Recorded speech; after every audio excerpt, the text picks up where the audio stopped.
ఇక varicose veins నుండి విముక్తి పొందండి. ఎవిస్ వాస్కులర్ సెంటర్ ఇప్పుడు మన KPHP లో గ్రాండ్ ఓపెనింగ్ ఏప్రిల్ 4వ తేదీన. రమగారు, క్రోధినామ సంవత్సర ఉగాది శుభాకాంక్షలు అండి. నీకు కూడా జయ. సుమన్ టీవీ ప్రేక్షకులందరికీ క్రోధినామ సంవత్సర ఉగాది శుభాకాంక్షలు. ఈరోజు మనం అవలంబించాల్సిన విధి విధానాలు ఎప్పుడూ చెప్పుకుంటూనే ఉంటాం, ప్రతి సంవత్సరం కూడాను. ఈ సంవత్సరం కూడా మరి ఈ సంవత్సరం అందరికీ బాగుండాలని మనస్ఫూర్తిగా కోరుకుంటూ ఈరోజు విధానంలోకి ఒక్కసారి వెళ్దామండి. మామూలుగా కాల గణనం ఎలా చేయబడుతుంది మనకి?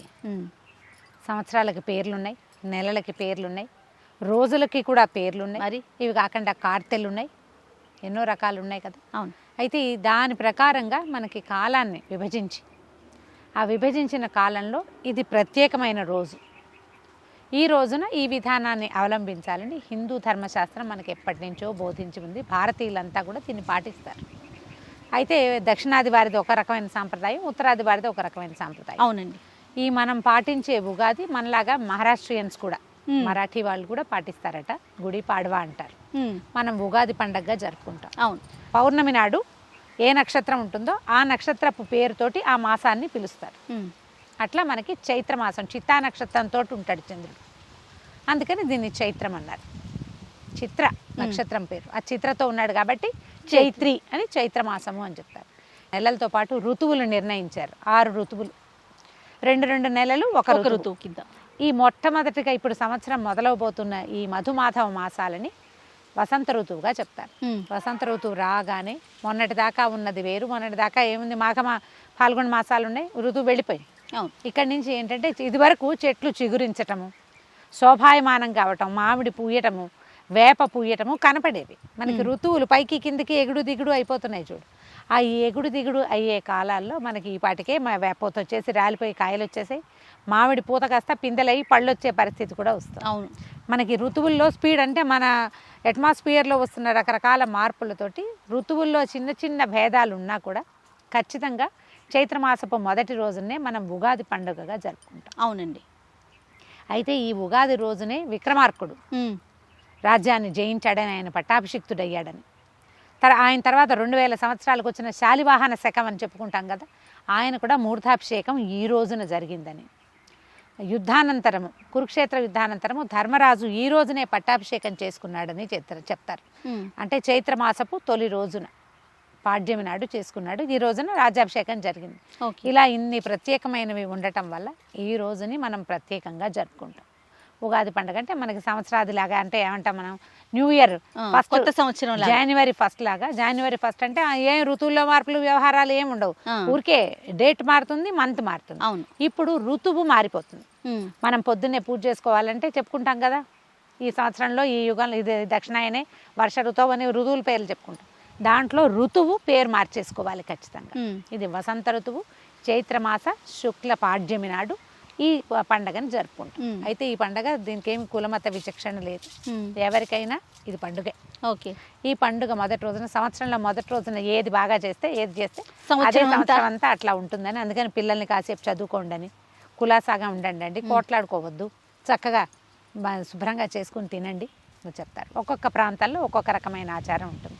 ఒక్కో ప్రాంతంలో ఏం చేస్తారు, అమ్మవారి ఆరాధన చేస్తారు ఉగాది రోజు. ఉగాది రోజున ఇప్పుడు చూడు, భగవంతుడిగా మనం పూజించేటువంటి భూమి మీద నడిచిన దేవుడు రామచంద్రుడు, ఆయన పుట్టినరోజుకి 10 రోజుల ముందు నుంచి మనం ఇది మొదలు పెడతాం. అవును. ఈ చైత్ర శుద్ధ పాడ్యమి నుంచి చైత్ర శుద్ధ నవమి దాకా ఈ 9 రోజుల్ని మనం వసంత నవరాత్రులుగా జరుపుకుంటాం.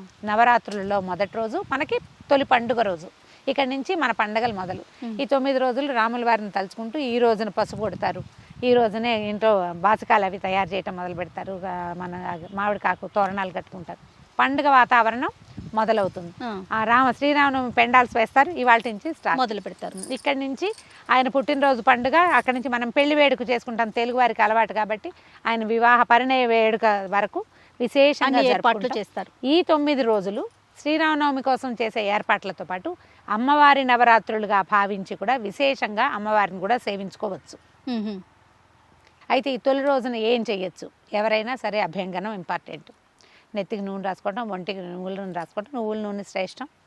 పొద్దున్నే తలంటి పోసుకోవటం, సూర్యోదయంతో పాటే లేచి స్నానం చేసుకోవటం, తర్వాత ఉగాది పచ్చడి ఆ వీడియో చేసి చూపించాం కదా. ఎవరెవరి మీ అలవాట్లను బట్టి ఎవరైనా 6 పదార్థాలే ముందు వెనక, 1, 2 ఎక్కువ తక్కువగా ఆవిడ వేపపూత పచ్చడి చేసుకోవటం, వేపపూతని తీసుకోవటం.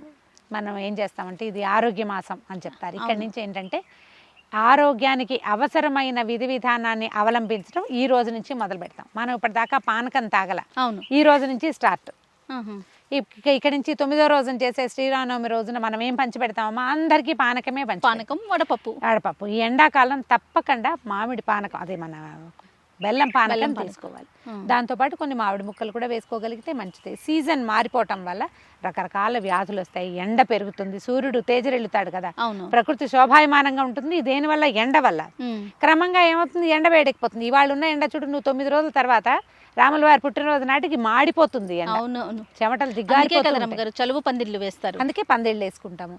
అయితే ఈ మా పానకం పుచ్చుకోవటము అలాంటిది ఇవాళ నుంచి స్టార్ట్ చేసుకోవచ్చు. ఆ చెరుకు రసాలు తాగటం, చెరుకు ముక్కలు ఇంట్లో తెచ్చి పెట్టుకోవటం, వేపపూత వాకిళ్లల్లో కట్టడం, మామిడాకులు కట్టుకోవటం, వీటన్నిటితో ఏంటంటే ఈ కాలంలో ఈ సీజన్ మార్పిడి వల్ల రాగలిగే రకరకాల అనారోగ్యాలని బయటికి తోసేయటానికి, మన ఇంట్లోకి రానివ్వకుండా చేయటం కోసం ఆయుర్వేదాన్ని మేళవించినటువంటి హిందుత్వ విధానాలు.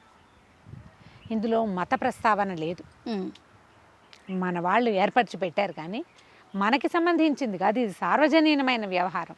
ఎవరికైనా ఆరోగ్యమే కదా, ఎవరిదైనా ఆరోగ్యమే కదా.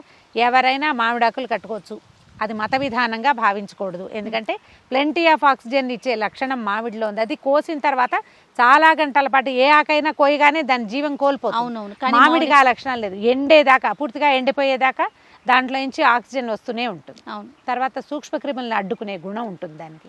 దీంతో పాటు మనం ఏం చేస్తాం, ఈ రోజున వేపరొడ్డ కూడా కొంచెం 4-6 వేపాకులు, వేపరెమ్మలు కూడా తెచ్చి గుమ్మాలు కట్టుకుంటే ఈ అమ్మవారు ఏమైనా సూక్ష్మక్రిములు అవి లేకుండా ఉంటాయి. సూక్ష్మ క్రిముల వల్ల రాగలిగే సమస్యల్ని మనం ఇదివరకే చూసాం కదా, 3-4 ఏళ్ల క్రితం. వాటిలో నుంచి బయటకు వచ్చేసాం మనం. కానీ ఈ జాగ్రత్త ఏనాటిది? 1000 సంవత్సరాల నాటి నుంచే మనకి ఈ పద్ధతి ఉంది. ఈ పద్ధతిని పాటించండి. వాకిట్లో మామిడి తోరణాలు కట్టుకోవటం, కొన్ని వేప కొమ్మల్ని కట్టుకోవటం, ఈ వేపపూతతోటి పచ్చడి చేసుకోవటం. వేపపూత ఎక్స్ట్రా ఉంటే పారైపోకండి, వాటిని చక్కగా ఆరనివ్వండి. ఏ డైనింగ్ టేబుల్ మీదో ఏ గట్టు మీదో పోసి పక్కన పెడితే, ఓ పేపర్ మీద వేసి పెట్టారంటే తడి పీల్చేస్తుంది, పొడైపోతుంది కదా. అది 1-2 నెలలకి ఒకసారి దాన్ని కొంచెం నేతిలో వేయించి అన్నంలో వేసుకుని తింటే పొట్టలో ఉండేటువంటి పారాసైట్స్ పోతాయి. ఓకే, పొట్టలో పారాసైట్స్ ఎత్తాయి పిల్లలకి, పెద్దవాళ్ళకి కూడా. వేపపూత తినాలి. చిన్న లేత మామిడి చిగుళ్ళు, మా వైపు ఏం చేస్తామంటే మేము మామిడి చిగుళ్ళని కొంచెం వేప చిగుళ్ళు, మామిడి చిగుళ్ళు కూడా చేయొచ్చు, కొద్దిగా బెల్లం వేసి దంచి చిన్న చిన్న ఉండలు కట్టి వేసుకుంటాం. పొట్టలో ప్రాబ్లమ్స్ తగ్గుతాయి దాంతో. ఇప్పుడు ఈ సీజనల్గా వచ్చే చాలా సమస్యలకి అది సమాధానంగా ఉంటుంది.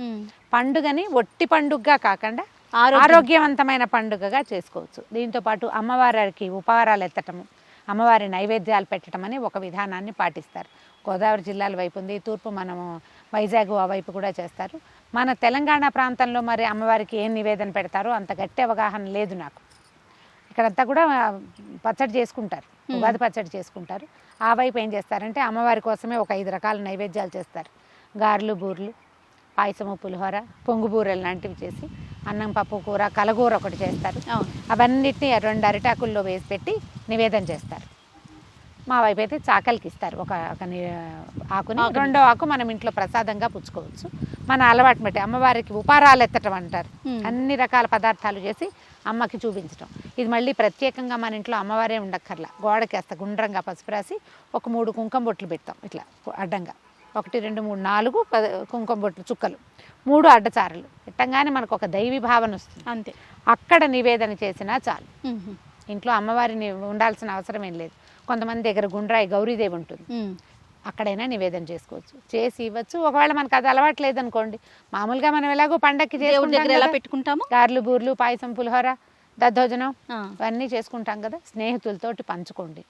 ఈ రోజున ప్రత్యేకంగా చేయవలసింది ఏంటంటే, 1 నింబకుసుమ భక్షణ అంటే వేపపూత తినడం పచ్చడి. తర్వాత సాయంకాలము మన ఉగాది పంచాంగ శ్రవణం. పంచాంగ శ్రవణం ప్రత్యేకంగా ఈ పండగకి ఏం చెప్తారంటే, ఒక్కసారి గడిచిన సంవత్సరం ఎలా ఉందో జ్ఞాపకం చేసుకుని ఆ ఇబ్బందుల్ని ఈ సంవత్సరం రాకుండా ఉండాలన్న ఒక ఆశావహ దృక్పథంతో మనం పంచాంగ శ్రవణం చేయాలి. పంచాంగ శ్రవణం చేస్తే ఏంటంటే, పంచాంగం 5 అంగాలు ఉన్నాయి కదా, తిథివార నక్షత్రాలు, తిథివారము, నక్షత్రము, కరణము, యోగము, ఈ 5టిని కలిపి పంచాంగం అంటారు.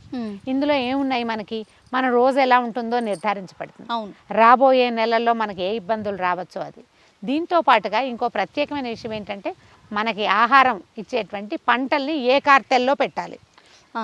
కార్తెలు నిర్ణయించబడతాయి కదా. అవునవును. సూర్యుడున్న నక్షత్రాన్ని బట్టి కార్తెలు నిర్ణయించబడతాయి. చంద్రుడున్న నక్షత్రాన్ని బట్టి మాసాల నేమ్స్ పేర్లు అలా వచ్చినాయి కదా. ఈ కార్తెల ప్రకారం మనకి ఆహారాన్ని ఇచ్చేటువంటి ఈ కార్తెలు మరింత ఆరోగ్యవంతమైన కార్తెలుగా ఉండటం కోసం నమస్కారం చేసుకోవటం. మనం అవన్నీ వింటున్నాం అనుకో, ఈ సంవత్సరం ఇవి బాగుంటాయి అంటే ఒక సంతోషం వస్తుంది. అవును. ఆ సంతోషం వల్ల మనకి కలగబోయే ఇబ్బందులు ఏమైనా ఉంటే అవి కొంచెం ఏమన్నా పరిహారాలు ఉంటే చేసుకోవటానికి కూడా అవకాశం ఉంటుంది. ఏడాది ఈ ఇబ్బందులు రాబోతాయి, దీనికి దేవాలయాలకు వెళ్ళాలి, అవన్నీ ఆలోచించుకుంటాం కదా. ప్రాబ్లమ్స్ వస్తాయి, ఎక్కువగా గుళ్ళకి వెళ్దాం, ఏమైనా ప్రాబ్లమ్స్ వస్తాయి అన్నదానం చేద్దాం, ప్రాబ్లమ్స్ వస్తాయి జాగ్రత్తగా ఉందాం, ఎన్ని రకాల ఆలోచిస్తాం. అవును. ఈ అన్ని ఆలోచనలకి ఈ రోజే ఆధారంగా ఉంటుంది. దీనికి ప్రత్యేకంగా వాళ్ళు ఏదో చదువుతారు, అది మనకు అర్థం కాకపోయినా మనది మనం చదువుకోగలుగుతాం కదా. తర్వాత టీవీలలో వస్తాయి, సోషల్ మీడియా అంతా కోడైకి వస్తూ ఉంటుంది. ఎక్కడో ఒక చోట నుంచి చక్కగా ఇంటికి 10 ప్రశాంతంగా కూర్చుని వినండి. ఉగాది పండగని ప్రశాంతంగా జరుపుకోండి. ఏ రకమైన కొట్లాటలు గొడవలు పడద్దు. సంవత్సరపు తొలి రోజున, అది కూడా చాలా ప్రత్యేకమైన ఖగోళ శాస్త్రం ప్రకారం ఇది చాలా ముఖ్యమైన రోజు. అవును. ఈ రోజున మన చుట్టూతా ఉన్నటువంటి వాతావరణాన్ని పాడు చేసుకోవద్దు. సాధ్యమైనంత పాజిటివ్గా, హెల్దీగా, సంతోషకరంగా, ఆహ్లాదభరితంగా ఉంచుకుంటే ఇదే ఆహ్లాదం క్యారీ ఫార్వర్డ్ అవుతుంది కదా, సంవత్సరం అంతా ముందుకెళ్తుంది. అలా ముందుకు తీసుకెళ్ళండి ఉగాది పండుగని. తప్పకుండా రమ్మగారు. మరొకసారి ఉగాది శుభాకాంక్షలు. మరొకసారి సుమన్ టీవీ ప్రేక్షకులందరికీ క్రోధినామ సంవత్సర ఉగాది శుభాకాంక్షలు. సుమన్ టీవీలో మీ పర్సనల్ అండ్ బిజినెస్ ప్రమోషన్స్ కోసం కింది నెంబర్కి కాంటాక్ట్ చేయండి.